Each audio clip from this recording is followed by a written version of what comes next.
videoda en çok indirilen Minecraft Bedrock modlarını test ettim. Sitenin ilk sayfasında en çok indirilen modlar bulunuyor ve ilk mod oyuna mezar ekliyor. Bunu gösterebilmek için kendimi bir yerden atmam lazım. Şurası iyi gibi duruyor. Hızlıca buradan aşağı atlıyorum ve öldüm. Evet, hepsi sizin için. Ve öldüğümde oyun bana bir anahtar verdi. Diğerleri de anahtar sonuçta ama onlara sonra gideceğiz. Bu anahtara sağ tıkladığım gibi mezarın dibine ışınlanıyorum ve ismim yazıyor. Az önce envanterimde eşya vardı diye hatırlıyorum ve bu anahtarla tıkladığım anda eşya elime geldi. Tam videoya başlamadan önce Enderman kesmiştim de o yüzden. Her neyse, diğer anahtarları gelecek olursak da buradan ayarlar yapabiliyorsunuz. Mesela 17 farklı mezar modeli var. Ya da buradaki ayarlardan mezardan eşya aldığınızda zombi doğmasını bile ayarlayabiliyorsunuz. Kısacası öldüğünüzde eşyalarınız etrafa yayılmıyor ve anahtar sayesinde sadece eşyalarınızı siz alıyorsunuz. Puanım 7. Sıradaki mod suyun görüntüsünü saydamlaştırıyor. Şu an mod kapalı olduğu için suyun içine girince uzakları maalesef göremiyoruz. Ancak modu aktif ettiğimde suyun içinde miyim anlamıyorum bile. Balıklar havada uçuyor gibi duruyor. Tamamen saydam bir görüntü oluşuyor ancak kullanım yeri bence burası değil. Daha çok derin ve büyük okyanuslarda işinize yarar diye düşünüyorum. Hatta karşıda su tapınağı var. Modu kapattığımda ise bu şekilde gözüküyor. Açıkçası şu anda suyun içinde hiçbir şey gözükmüyor ama ilk baktığımız gölde de su belli olmuyordu. Benim puanım 6. Sıradaki mod oyuna zombi kıyameti ekliyor. Güvenli bir yerde miyiz bilmiyorum ve Last of Us serisinden ilham aldıklarını söylemişler. Burada da bir sandık var. En azından bir bıçağımız olacağı için mutluyum şu anda. Hatta birkaç tane de zırhımız var. Oyun baya bir bonkör başladı. Sanırım bu eşyalarla canımızı arttırabiliyoruz. Aynen öyle. Şimdi bakalım dışarıda ne var mı? Oha, o ne? Bir tane de kurt var. Umarım saldırmazsın. Ama hiç öyle durmuyorlar. Peşimden bir tane inek kovalıyor. Bir dakika, ben sana vursam ya, niye vurmuyorum ki? Ya baştan beri vursam muhtemelen daha az canım giderdi. Bir tane de zombi varmış da tek yedi. Evet, benim buradan çıkmam lazım yoksa beni çiğ çiğ yiyecekler. Hatta peşimden bir tane zombi gelmeye başladı bile. Abi keşke birazcık kasılsaydım sonra gelseydiniz. Şimdi dünyada gezerken bu şekilde yapılarda görebiliyorsunuz. İçlerinde ne olduğunu gerçekten merak ediyorum. Ama dikkatli de olmam lazım. Derken yarım kalp canım gitti, harika. Dikkatli olmam lazım diyorum çünkü gördüğünüz gibi zombiler hiç affetmiyor. Direkt koşturmaya başlıyorlar. Ama yine de bence hızlı ölüyorlar. Bakalım burada ne varmış? Etrafını kapatmışlar da içeri girmek çok kolay. Evet, burada bir alt geçit var ve alt geçitin devamında şehre giriş yapıyoruz. Oy! Çok güzel gözüktüğünü söyleyebilirim. Birazcık da karmaşık gözüküyor. Sonuçta yıllar önce hayat bitmiş ve doğa tekrardan kontrolü ele almış. Ama dar alanlar hiç mantıklı gelmiyor. Canım da az zaten ve arkamdan zombi sesi duydum. Neyse ki çok zorlanmadan kesebiliyorum sizi. Abi bu arada bir sıkıntımız var sanırım. Bunlar zombiye benzemiyor. Umarım insan değillerdir. Çünkü elimde bıçak var. Bir de çok kalabalık gibisiniz sanki ama birinin silahını alsam gizlice hepsini vurabilirim bence. Gel buraya, gel buraya, gel buraya, gel buraya. Evet, silahını alamadım ama diğer arkadaşları da galiba onu sevmiyormuş. Bu arada uzun binaların en üstlerinde merak ettim. Çıkabilirsem eğer ki size göstereceğim. Garip bir şekilde hiç zombilerle karşılaşmadım bu arada. Belki az önceki abiler zombileri kesmişlerdir. Oha, bu ne? Abi sen Warden'sın bu arada. Ve kaçabileceğim bir yer yok sanki. Abi bana yardım eder misin? Abi hiçbir şey yapmadan öyle izleyecek misin gerçekten? Televizyonla yukarı çıkabilir miyim diyecektim de hiç mantıklı değil. O da çıkabilir sonuçta. Ne kadar ölmüş olsam da bence şehirleri, eşyaları ve zombileri güzel yapmışlar. Puanım 8. Sıradaki mod oyuna daha iyi ağaçlar ekliyor. Şuraya baksanıza, inanılmaz gözüküyor. Şimdi Minecraft'ın da böyle bir biyom getirmesini kesinlikle isterim. Ama şöyle bir sıkıntı var, bu ağaçları kim nasıl kesecek? Düşünsenize, buradan kesmeye başlıyorsunuz. Yukarı çıkmak bayağı bir zor. Yani sonuçta Minecraft'ta da böyle ağaçlar oluşabiliyor ama düşük bir ihtimalle, sürekli değil. Ama eklemelerini de isterim. Yani orası da bizim problemimiz olsun bence. Şimdi birazcık gezdim ve tüm ağaç yapıları bu şekilde. Hatta 2 tane ağaç var diye düşünüyordum. Bu yüzden puan kıracaktım ama kiraz ağacı da varmış. Yani muhtemelen tüm ağaçlar için çeşitlilik sağlamışlar ve görüntüsü de fena durmuyor açıkçası. Farklı farklı biyomlara gitmeye çalışıyorum ve burada mantar da var. Mantarı da değiştirmişler. Bu da hoşuma gitti. Hatta tam karşıda soluk meşe biyomu var ve devasa gözüküyor ağaçları. Ama gıcırdayan gelse ve gıcırdayanın kalbini kırmak istesek nereden bulacağım ki? Çok fazla odun var burada. Kısacası maceranızı zorlaştırabilir belki ama görsel olarak gerçekten çok güzel gözüken bir mod. O yüzden puanım 10 üzerinden 8. Sıradaki mod madenleri görebilmenizi sağlıyor. Yani X-Ray. Ama ben etrafta maden falan göremiyorum.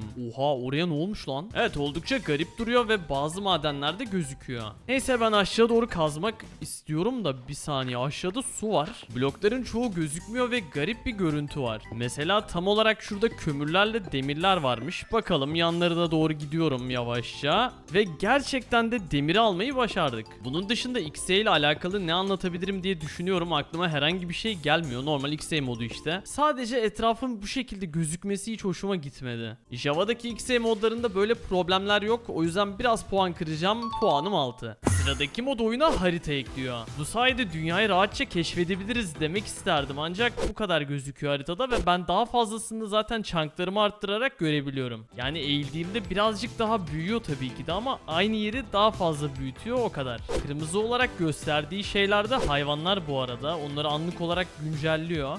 Ama Java'daki gibi görüntüleyebileceğimiz bir arayüzü olmaması gerçekten üzücü. Ki bu tarz şeyleri beta özellikleriyle ekliyorlarmış. Kısacası oyuna yeni geliyor diye düşünüyorum ve bunlar zamanla gelişebilir tabii ki de. Yani bu haritayı tuşla gizleme ayarı bile yok. Şu anda bayağı bir eksik bence. Puanım 4. Sıradaki mod doygunluğunuzu gösteriyor. Bu sayede açlığınızı kontrol edebiliyorsunuz. Bu normalde Java'da da olan bir mod ki çok mantıklı. Hatta kaynak paketi olarak bile vardı bu. Gösterebilmek için biraz koşuyorum ve doygunluğum gittiği için artık acıkmaya başladım. Bu zaten Minecraft'ın içinde olan bir özellik ancak görünür hale getiriyor. Mesela bir tane altın elma yersem doygunluğumun inanılmaz fazla arttığını görebilirsiniz. Bu sayede uzun süre koşsam bile yüksek ihtimalle acıkmayacağım. Java'daki haline göre hiçbir fark bulunmuyor ki ona da galiba 7 puan falan vermiştim zamanında. Buna da 7 puan veriyorum. Sıradaki mod daha fazla üretim yapmayı sağlıyor. Ancak ben mantığını pek fazla anlamadım sanırım. Envantere böyle bir tuş ekliyor ve bu tuşa bastığımız anda otomatik üretim yapıyor bizim için. Fakat bu normal Minecraft'ta da olan bir şey. Yani olmayan bir şey eklememiş ki. Shift'e basarak tıkladığım anda zaten aynı işi yaptık şu anda. Ancak mobil oyuncular bunu yapabiliyor mu bilmiyorum. Yapabiliyorlarsa da belki daha zor yapıyorlardır. Bu daha da kolaylaştırıyorsa mantıklı bir mod olabilir. Fakat biliyorsunuz ya da bilmiyorsunuz ki ben mobilden oyun bile oynamıyorum. Kısacası mobilden oynuyorsanız bunu yorumlara yazın. Benim için hiçbir anlam ifade etmediğinden dolayı moda puanım 3 ama işine yarıyorsa indir. Sıradaki mod oyuna yeni aletler ve zırhlar ekliyor. Bu eşyaların her biri oyunda olan moblarla yapılıyor. Mesela üzerimdeki Warden zırhının olayı dayanıklı olması. Ayrıca mağaradayken eğildiğinizde etrafınızdaki cevherler gözüküyor. Bu arada Enderman zırhları da var. Bunları da giyiniyorum hemen. Bu arada Creeper yandan geliyorsun, görmedim sanma. Şimdi Enderman zırhında da şöyle bir özellik var. Zıpladıktan sonra eğildiğinizde ses efekti geliyor. Ardından buraya bir Ender gözü oluşuyor. Bu Ender gözüne istediğiniz zaman gelebiliyorsunuz da beni böyle SS almasanız çok güzel olur. Yani mod tanıtıyorum burada. Şimdi SS almadığınızı umaraktan şu zombinin yanına gideceğim. Çok tehlikeli duruyor. Ve diyelim ki ondan kaçmak istiyorum. Yine aynı şekilde zıpladım ve eğilmeye başladım. Hop, Ender gözünün olduğu yere gittik. Tabi bir daha kullanamıyoruz ama sınırsız bir şekilde Ender gözü de oluşturabiliriz. Bu arada şöyle bir eşya da var. Yani ejderhadan alabiliyoruz da tekrardan Creeper geliyor yanımdan. Zaten beni bilirsiniz. Creeper'lara bayılmakla tanınırım. Hatta şimdi bunu üzerinde deniyorum da oha, çok iyi efektler çıktı. Evet, bunu beklemiyordum en sevdiğim arkadaşım. Peki yukarıdan düşmeden yanında vursam? Evet, hiçbir şey olmuyor. Ama bu şekilde üzerine zıplarsam tek atıyorum. Oyunu çok komplike yapmadığı için hoşuma gitti. Ama Enderman halime ekran fotoğrafı almazsınız diye umuyorum. O yüzden puanım 8. Sıradaki mod oyuna mobilyaları ekliyor. Hepsi burada olmasa da birçoğunu yerleştirdim. Öncelikle saat gerçekten hoşuma gitti. Çünkü çalışıyor. Sonra burada bir televizyonumuz var ama maalesef çalışmıyor. Çekmecelere baktığımızda ise sağ tıkladığımızda açılıyorlar. Bir daha sağ tıkladığımızda da içine bir şeyler yerleştirebiliyoruz. Burada bir doğrama tahtası var. Etrafı aydınlatan bir lambamız. Ayrıca tık sesi de buradan geliyor. Saat sürekli beni şaşırtmaya devam ediyor. Neyse, buna sağ tıkladığımızda içine su doluyor gördüğünüz gibi. Fırınla etkileşime girebiliyor muyuz? Hiçbir fikrim yok. Ama bu eşyaları evinize yerleştirdiğinizi düşünürseniz güzel şeyler çıkabilir. Zaten gördüğünüz gibi modda çok fazla çeşit bulunuyor. Hatta burada da kalmayıp yeni bir biyom eklemişler. Ve son Minecraft Live'ı izlediyseniz oyuna böyle bir biyom eklenecek. Aslında bu tarz mobilya modlarını çok fazla kullanmasam da hoşuma gidiyor. O yüzden puanım 8. Sıradaki mod gizli nesneleri duvar arkasından görebilmeyi sağlıyor. Bir de benim karakterimin yüzünü silmiş. Ama neyse, burada mesela yatak var ki yatak da bu arada bozukmuş. Neyse, yatağı mesela burada görebiliyoruz. Yani sunucularda oynarken falan base'lerin nerede olduğunu görebilirsiniz. De bunun gözleri neden beyaz? Tabi yatakların dışında mobların da nerede olduğunu görebiliyorsunuz. Aşağıda bir Enderman Shimbullo ile geziniyor. Burada sandık varmış. Evet, köy sandığı ve köy sandığın içinde de bir sürü obsidyen bulunuyor. Vay be. Sanırım rekor kırdım ve 16 tane obsidyen obsidiyenden fazla çıkarabilen olursa yorumlara yazsın. Mantık güzel olsa da şu an size önümü mü dönüyorum, arkamı mı dönüyorum belli değil. Puanım 5. Sıradaki mod oyuna akıl sağlığı ekliyor. Yani karanlıkta kalmanız veya korkunç şeyler yaşamanız akıl sağlığınızı kötü etkiliyor ve mağaraya doğru ilerleyeceğim. Evet, bile bile akıl sağlığımızı düşürmeye çalışıyorum. Sırf size gösterebilmek için. Yani sırf bu yüzden bile videoya beğeni atardım bu arada. Aha, Creeper akıl sağlığımızı düşürebilecek mi acaba? Evet, gerçekten de düşürdü. Her Creeper gördüğümde akıl sağlığım benim de düşüyor bu şekilde. Evet, şimdi zombi geldi. Zombiyi gördüğümde herhangi bir şey olmuyor. Ki fark ettiyseniz şu anda akıl sağlığım yavaş yavaş artıyor. Çünkü karanlıkta değilim ve herhangi bir sorun yok. Şimdi akıl sağlığımız tamamen fullenmiş olsa da ben bunu tamamen bitirmek istiyorum. O yüzden mağaranın derinliklerine gideceğim de umarım ölmem burada ya. Yani karanlıkta beklesem de olur bence. Bunlar beni öldürür çünkü. Burada bekleyerek yavaş yavaş akıl sağlığımı tüketmeye başladım ve 2 tane zombi gelmiş. Abi ben size vuramıyorum ki. Böyle yumrukla mı öldüreceğim sizi? Evet, şu an bayağı bir düştü ve etrafta gözler bizi izlemeye başladı. Yani bunu korku moduyla beraber oynasam çok iyi atmosfere sokardı. Ayrıca fısıldama sesleri de gelmeye başladı. Abi umarım ölmem. Çürük et yiyorum ki bence bu da sağlığımızı bayağı kötü etkilediğinden kaynaklı akıl sağlığımızı götürür diye düşünüyorum. Evet, sadece birkaç pikselimiz var. O birkaç piksel de bittikten sonra direkt hasar almaya başladık. Ve biraz daha beklememin ardından maalesef öldüm. Evet, siz olun, Appendix videoları izleyin ve akıl sağlığınızı koruyun. 10 doktordan onu da öneriyor. Bu arada moda puanım da 8. Sıradaki mod oyuna parkur ekliyor. Altta gördüğünüz gibi bir enerji barımız var. Ve parkur yaparken bu enerji barını kullanıyoruz. Mesela yüksekten aşağı düşerken bu şekilde takla atabiliyoruz. Ya da koşarken shift'e bastığımızda bu şekilde de kayılabiliyor. Abim gelmiş bu arada, ne habersin? Bu arada karakterimiz yukarı çıkarken böyle havalı animasyonlarda yapabiliyor. Oğlum bir dakika, moddan daha ilgi çekici bir şey var karşıda. Havada niye ada bulunuyor? Yani havada bloklar görebiliyorduk da havada adayı bayağıdır görmüyordum. Bu arada duvarda kayma özelliğimiz de vardı bu şekilde. Harita yapıyorsanız ve parkurla alakalı şeyleri varsa çok kullanışlı bir moda benziyor. Ancak ne kadar harika gibi gözükse de moddaki hareketleri yapabilmek için 50 kere falan denedim. O yüzden çok sinirim bozuldu. Puanım 4. Sıradaki mod gün döngüsünü gerçek dünyayla senkronize ediyor. Aşağıda da yazdığı gibi videoyu çektiğim saat 18:50 ve istersem saati dünyadaki herhangi bir yerdeki saatle değiştirebilirim. Menü üzerinden hangi zaman dilimindeyseniz onu işaretliyorsunuz. Mesela bunu işaretledim. Neresi olduğunu bile bilmiyorum ve gittiğimiz zaman diliminde şu anda saat 4:52'ymiş. Eskiden kış aylarında bu saat dilimine geçiyorduk ama şimdi sürekli bu saat dilimindeyiz ve ben İzmir'de havayı tam olarak böyle görüyorum. Ben sürekli bir saat ilerideyiz gibi hissediyorum. Mod da güzel yapılmış. Puanım 7. Sıradaki mod Witherstorm modu ve tam olarak Minecraft hikaye modunda geldiğimiz yerdeyiz. Adamlar baya aynısını yapmışlar. Oha, karakterler bile Minecraft Story moddaki gibi duruyor. Evet, bütün sürümleri oynadım videosunu çekerken burada çok fazla vakit geçirdik. Ve videoyu izleyenler biliyor ki hiç eğlenmemiştim. Adamlar cidden aynısını yapmış. Burayı açıyorduk, tavuklar dışarı çıkıyordu falan. İçeri giriyorduk, sonra Witherstorm ortaya çıkıyordu. Yani Java'daki Witherstorm modundan daha mantıklı yapmışlar aslında. Evet, Witherstorm burada oluşuyordu. Şu kolu çeksek bir şey olur mu? Evet, herhangi bir şey olmadı. Çünkü alt katta işler vardı da oha çok iyi duruyor. Tabii şu sular neden burada bilmiyorum. Önce dünyayı oluşturdu, daha sonrasında bunu yerleştirdi falan, garip şeyler yaptı. O yüzden bug'lar var. Evet, burada Wither kafaları olması lazım aynen. Ve bunun üzerine yerleştireceğim. Normalde çalıştırılabiliyordur tahminimce ama ben çalıştırmakla uğraşmayacağım. Evet, Witherstorm orada doğuyor. Ve bize çok da merhamet edecek gibi durmuyor da oha, etraf sallanıyor. Evet, elimden geldiğince hızlıca dışarı çıktım da orada garip şeyler yaşanıyor. Bir şey diyeyim mi? Bu mod nedense Java'dakinden daha da iyi gibi duruyor. Bir de adam modun sayfasında kopyası falan olduğunu söylemiş. Asıl senden kopyalamışlar reis. Hem Minecraft Story moddaki haritayı yapmış hem de Witherstorm oldukça iyi duruyor. Bir de bana bakıyor şu anda. Arkadaşlar kaçmanız lazım. Kime anlatıyorum ben?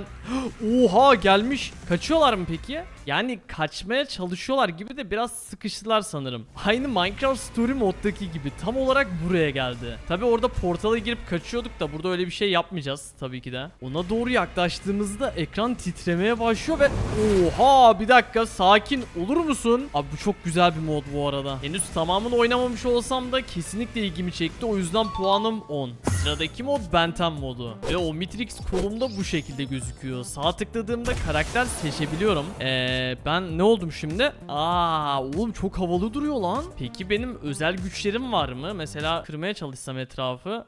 Bir dakika, çok saçma bir durum var. Ben şu anda ateş topuyum ve etraftaki karları eritemiyorum. Niye böyle? Neyse, çok sorgulamayacağım. Alt taraftaki şeylerin ne olduğunu anlamaya çalışmak istiyorum. Böyle rastgele tuşlara basıyorum ama hiçbir şey olmuyor şu anda. Evet, galiba bir şeyler yapacağım. Bastım ve oha, ulti falan mı kullanıyorum? Etrafı patlattık. Beklenmedik bir şekilde ara sahne falan yaptı. Bu hoşuma gitmeye başladı işte. Şimdi ateş topundan farklı karakter seçebiliyor muyuz merak ettim.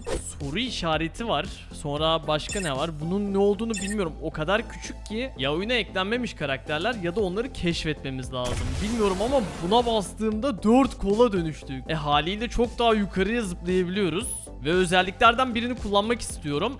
Tekrar ara sahne girdi ve etrafı kırmayı başardık. Tabi etrafı kırmak için değildi, saldırmak içindi de etrafta düşman olmayınca boşa gitti. Neyse, ama benim bayağı bir hoşuma gitti. Java sürümünde daha önceden Benten modu tanıtmıştım zaten. Bayağı güzeldi o da. Bunu da beğendim. Puanım 8. Sıradaki mod sol eli daha fazla kullanabilmeyi sağlıyor. Mesela normalde Java sürümünde aldığımız herhangi bir eşyayı F tuşuna basarak sol elimize alabiliyoruz. Ama maalesef Bedrock sürümünde böyle bir şey yok. Ta ki bu moda kadar. 2 kere eğildiğimizde sol elimize eşyayı alabiliyoruz. Ya da sohbeti açıp bu komutu yazdığımızda sol elimize geçişini yapıyor. Hangi eşya olduğu önemli değil. Sol elinizi istediğiniz gibi kullanabiliyorsunuz. Neden böyle bir sınırlama var gerçekten bilmiyorum bu arada. Ama yine de tabii ki Java sürümündeki kesinlikle çok daha iyi. Çünkü altın elma sol elimdeyken yiyemiyorum maalesef.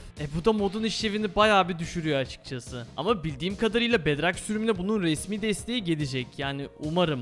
Lütfen. Bu moda da puanım şimdilik 7. Sonuncu mod da Herobrine modu. Evet, doğduğum yer inanılmaz saçma ve aşağıdaki ağaçların yaprakları nereye kayboldu acaba? Bu konu hakkında çok fazla düşünmek istemiyorum açıkçası. Neyse, şimdi dünyayı araştıralım diyecektim ve elimde çakmak taşı da var. Ne yapacağım acaba? Hiç hayatım boyunca Herobrine'da görmemiştim. Buraya çakmak taşıyla sağ mı?